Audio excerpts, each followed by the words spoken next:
आज हमारे साथ मौजूद हैं दामोदर यादव जी, जिन्हें अब दमदार यादव जी भी कहा जा रहा है। सर, क्या कहेंगे इस पर? धन्यवाद। जो मुझे दमदार कह रहे हैं, मैं उनको विश्वास दिलाता हूँ कि ये दम कमजोर नहीं पड़ेगी।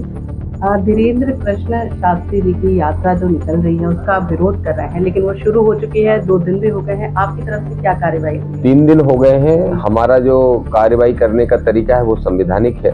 पहले राष्ट्रपति जी से गुहार लगाई, राज्यपाल से गुहार लगाई, चीफ जस्टिस ऑफ इंडिया से गुहार लगाई, पत्र लिख के मांग की, और उसके बाद जब धीरेन्द्र शास्त्री थोड़ा सा आवेश में आ गए, मुझे गालियां वालियां देने लगे, धमकी देने लगे खुली मंच से हजारों के बीच में, तो हमने उनके खिलाफ एफआईआर भी कराने का काम दतिया में किया, आवेदन दिया, जिसमें अभी तक एफआईआर हुई नहीं। एसपी ने आज बोला कि कर रहे हैं। और उसके बाद भी संवैधानिक तरीके से ही लड़ाई लड़ते हुए हमारे संगठन के लोग सुप्रीम कोर्ट पहुंच चुके हैं। आज पीआईएल तैयार हो गई है, कल पीआईएल दाखिल हो जाएगी। हमें विश्वास है कि कोर्ट जरूर इस यात्रा को रोकने का काम करेगा, न्याय मिलेगा। दतिया का भी जो मामला है सोशल मीडिया पर वायरल है, उस पर आप क्या कहेंगे? दतिया का मामला, देखिए, जब विचारों की लड़ाई होती है, जब अंधकार को हटाने के लिए प्रकाश फैलाया जाता है, तो उसमें कई तरह के व्यवधान आते हैं। आडंबर, पाखंड और जातंकवाद नाम के अंधकार से लड़ते हुए हम लोग आगे बढ़ने का काम कर रहे हैं। तो जो जातंकवाद, आडंबर और पाखंड को जिंदा रखना चाहते हैं, उनके पेटों में दर्द हो रहा है। तो स्वाभाविक है, सोशल मीडिया से लेके न सिर्फ मध्य प्रदेश में बल्कि पूरे देश में ये मुद्दा बहुत चर्चा में है। और 2 तरह के युद्ध चल रहे हैं। एक, कुछ लोग सुनियोजित तरीके से दामोदर को यदमुल्ला कह रहे हैं, दामोदर को धर्म विरोधी कह रहे हैं, और कुछ लोग ऐसे हैं जो धीरेन्द्र शास्त्री को संविधान विरोधी कह रहे हैं। जो दोनों तरफ से एक युद्ध छिड़ा हुआ है, वॉक युद्ध टाइप का हो रहा है सोशल मीडिया पे। और इसी का एक तरीका ये भी होता है कि लोग पुतले जलाएं, ज्ञापन दें, तो वही चल रहा है, दोनों तरफ से चल रहा है, कई जिलों में चल रहा है। तो उसी तरह की घटना इंदरगढ़ में भी हुई कि वहां पे 2 दिन पहले मेरा पुतला कुछ 25-30 मनुवादी लोगों ने जलाया, आडंबरी पाखंडी लोगों ने, और जो पुतला जला उसमें हमारे लोगों ने विरोध नहीं किया। हमने मना कर दिया था कोई विरोध ना करे।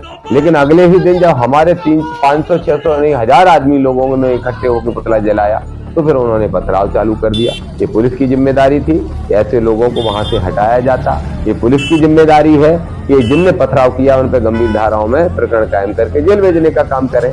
तो मैं ये समझता हूँ कि पुलिस करेगी अपनी कार्रवाई, और नहीं करेगी तो हम इसके लिए भी आंदोलन करेंगे।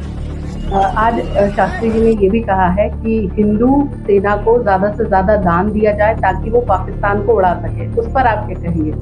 देखिए, मैं मानवतावादी होने के नाते ये तो कहूंगा कि हमारी सेना हमेशा मजबूत रहना चाहिए, और हमारी सेना ऑलरेडी मजबूत है। क्या उनको अपने भारत की सेना कमजोर लग रही है? क्या धीरेन्द्र शास्त्री को भारत की सेना कमजोर लग रही है?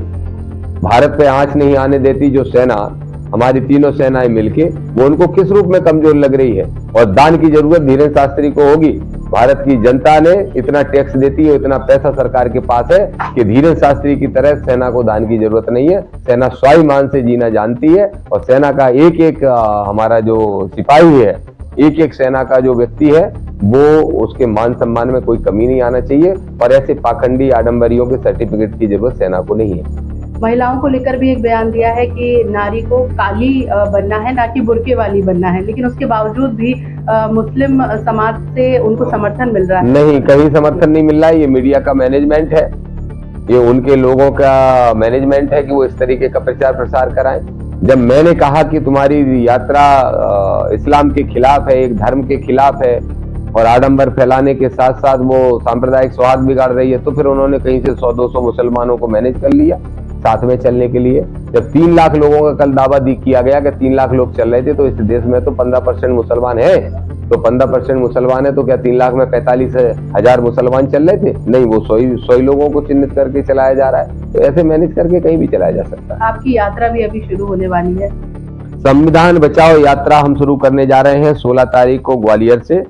ये यात्रा ग्वालियर में, चंबल में, बुंदेलखंड में सब जगह विचरण करेगी, और धीरेन्द्र शास्त्री जहां पर्चियां निकाल के आडंबर करते हैं, वहीं जाके समाप्त होकर उनके पाखंड और आडंबर की पोल खोलने का काम करेगी।